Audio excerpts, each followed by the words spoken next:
Okay. It shouldn't matter about the class, social status. Let Terrence At the end of the day, speak. it's all about the connections you have. So basically, what you? All right, we're gonna let Terrence speak. That was next guy. Go ahead, Terrence. I mean, we still have societies that still do classism. When you were talking about society, you were talking about more so the American mainstream society. You still have societies that indulge in classism, like India and some places in Asia and Africa. For example, you take little Kumar, the boy, and little Shiva, and you put them together. Little Kumar's family is big in oil, and they have lots of cattle and lots of farmland.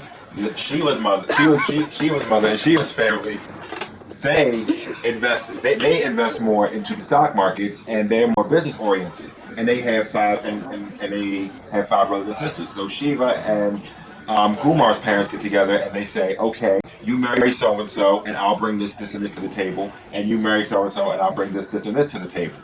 So I can understand what you're saying about survival of the fittest. I really do.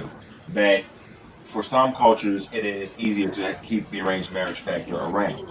But we live in America. You have freedom of choice. You have the right to love whoever you love, and if you want to be a gold digger, then go ahead and dig to your heart's content.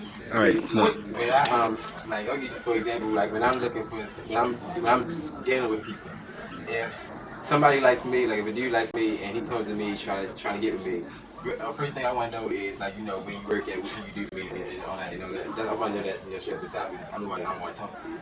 But if it's somebody that I have an interest in, like that I like, then they can even not have a job, but I still want to talk to you and see, like, you know, I'll talk to you for a little while to see what your mind's. If you go get a job, if you type person just sitting around on your ass or whatever, I'll, you know, work with you. I want to build something with you.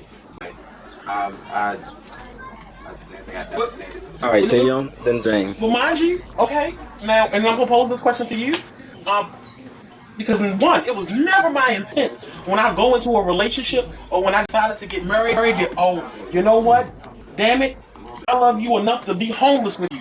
That was not at the top of my head. It wasn't that, oh, if we lose everything, I know that we gonna be together and, you know, we gonna sleep on that bitch together. That was never my main intention in saying that, oh, our love is gonna survive us being out on the street, laying in the gutter. Hell no, that's not something that you want to look forward to or even plan into.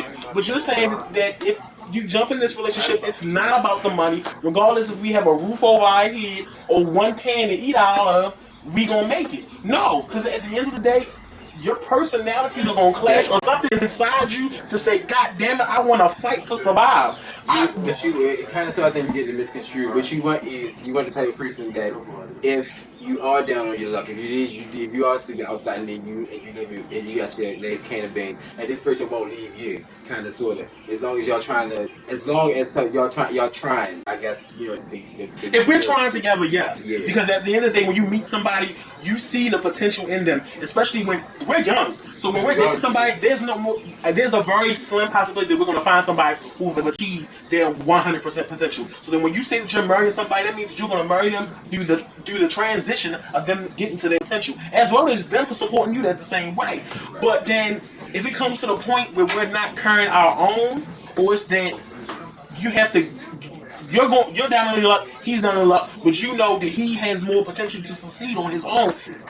That in itself is real love. Be able to tell your person, you know what, maybe you need to go out and do for you because I'm holding you back. And if you can achieve your potential, and if we meet up somewhere in the middle, then so be it. Kind of, sort of, vice versa.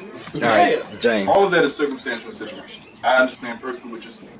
But again, it's all about the basic tenets of a relationship. If you and I are in a relationship, I'm down on my luck, and consequently you down on your luck. First of all, why would I allow myself, if it's preventable, and most things are, why would I allow myself, or why would you allow yourself to conform to that level and place us both in a situation where we are pretty much in the gut? But see, the only thing with That's that, crazy to me. But with the only thing with that is, you're saying the tenets of relationship, but the way you feel the basis and the branches and the foundations of a relationship should be is not the way another person is going to feel.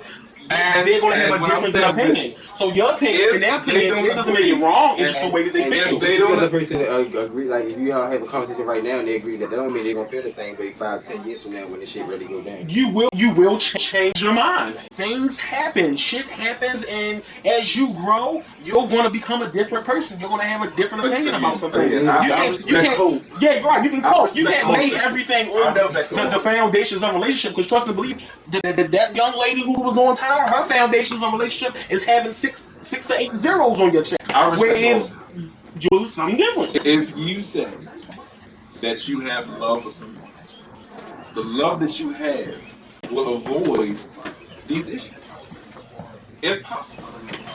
I don't even think that's what I'm struggling with when it comes to relationships, because I'm working out trying to avoid being selfish with that person. So this is just me. I just don't think, gay, straight, or whatever, I don't think we have a full understanding of what a relationship consists of. I just don't. We are very irrational about our perceptions of what a relationship is. So I'd rather spiritually and practically dig deep within myself to figure out what a relationship is for me. Because it ain't working in regards to, I understand what y'all saying, but that doesn't make any sense to me. If you say you truly have love for someone, unconditional love, meaning it doesn't matter whether they're down or not, you're gonna put forth an effort to avoid that from happening. If you say you love them. Go ahead, Josh. I think almost you guys past the, it's like a difference. Like, there's people who go out with the intention of just, okay, you got money, I'm gonna be with you, you got money, and if you just happen to lose your job and you got zero, chapter 14 bankruptcy, I'm on to the next person. And then there's people who, again, are looking for stability, who just, want to make sure that we're equal partners in this relationship, because you don't want to go into a situation where you are being used, where you're going out and you're self-sufficient for yourself, and that other person, no matter how much they tell you I love you, with everything, they're just using you. You want, because again, somebody can sit and lie to you and tell you everything you want. But if they're not doing something to equally show you, hey, this is what it is, then, you screw yourself. So, like I said, with mine, I always look for what can you bring to the table with me? Because, what can we offer each other in this? Because, like, for me, it was, all right, I have a job and I'm living at home. I want you to have something, I want you to have a car. I want you to have something different from me. Because if we're on the same level, then we're not building anything. I want us to be able to give something to each other than just being flat out, And trust and believe, the reality of the situation, because that's really a fantasy way of thinking, oh, love is going to carry me through.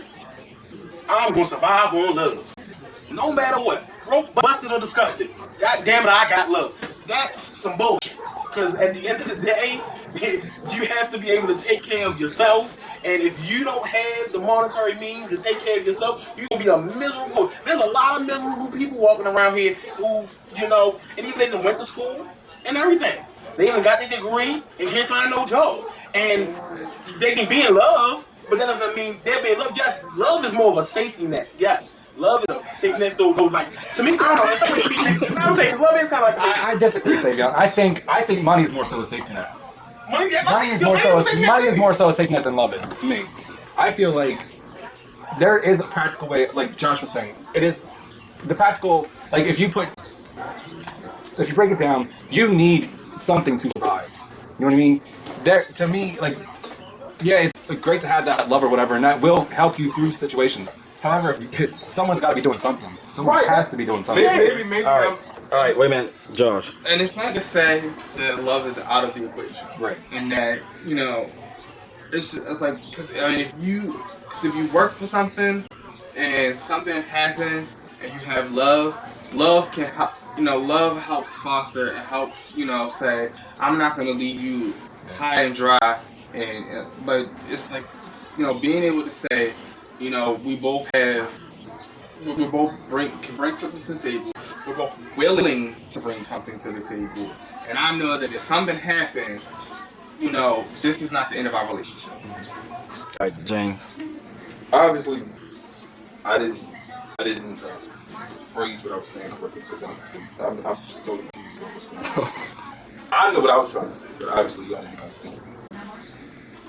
If you say you love something, it's an emotion. That emotion produces action. Right? I'm not saying that a relationship is solely based on that love, but if you have that compassion and have that intimate feeling of entitlement to make sure that you and your partner are taken care of when it comes to all that other stuff, then off the basis of the love that you have, you will not want to see that person struggle. And you will make it your effort to do what you have to do. And they should do the same thing for you. So that's what I'm saying. And I'm talking about that unconditional love. That's what we're trying to work on here.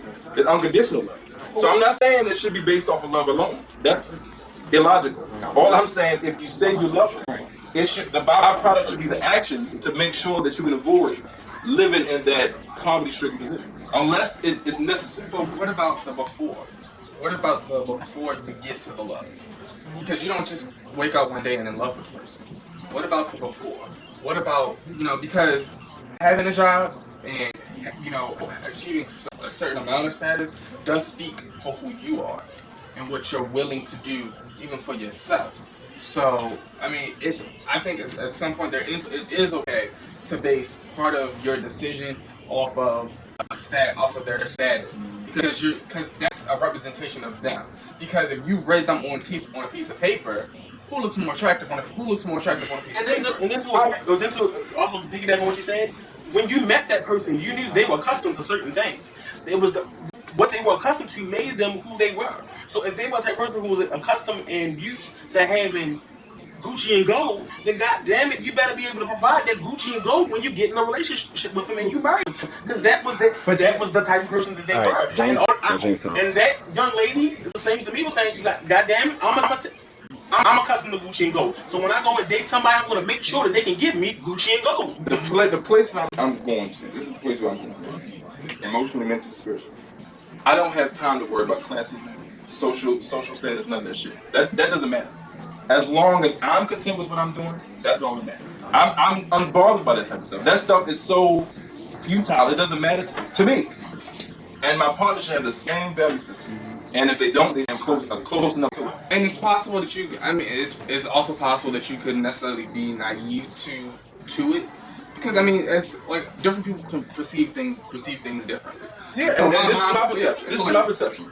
I'm not used to struggling. I don't like to struggle, so I'm gonna, with God's grace, I'm gonna avoid the possibility of struggle. Because if a man don't work, he don't eat. So if I work, I'm gonna handle my business. All right. And this is my last point. If you want to get that serious, we need to make sure that whatever lifestyle we live, we can actually afford to live it with or without a job. Let's be real about that. So we need to be more smart about our decisions and the communication and the love. All right, wait a minute. I do agree with that because what you said, she's going out looking for this because she's accustomed to it. She is not accustomed to gold because she's not getting it herself. She's accustomed to somebody else giving it to I was her. about to say that too. Like if you really want something, you go get it yourself. Right. So for her to say, this is the life I'm accustomed to, speaking, no, you never were. Because when you were a kid, you didn't have that. She could have had it when she was a kid. Okay, but how can you say this is how you are accustomed to do if you never provided for yourself? As a female, if her parents took care of her and kept her in Gucci and gold, and then she leaves her parents' house, then it's her responsibility if she liked that lifestyle to carry that lifestyle on her own. It's all about independence. Yeah, okay. I personally can't respect But that. the dude might be the way she keep it going. All right. I'm trying to put myself in her mindset. Like, I mean, like. But I wouldn't even want to. Say again, you go ahead the last word. Yeah, I was just really trying to put myself in her mindset, just to like see where she, like how she grew up, or what she had dealt with in her past prior to going to look for someone to get merged with. I mean, we all have in our mindset exactly what we're looking for. So that was what was at the top of her mindset. This is what I want. This is what I'm used to. That's the life I want to live. So that's what I'm going out to get. Does that make her vain for that? Yes. It sure makes her a lot of other things too. It makes her lazy. It makes her just whatever. I can't respect something like that. I just can't. All right, we're gonna wrap the topic up there. We did 30 minutes, everybody. And so with that, I'm gonna tell everybody to leave your comments and how you feel and video responses so that we know how you feel about this wonderful debatable topic.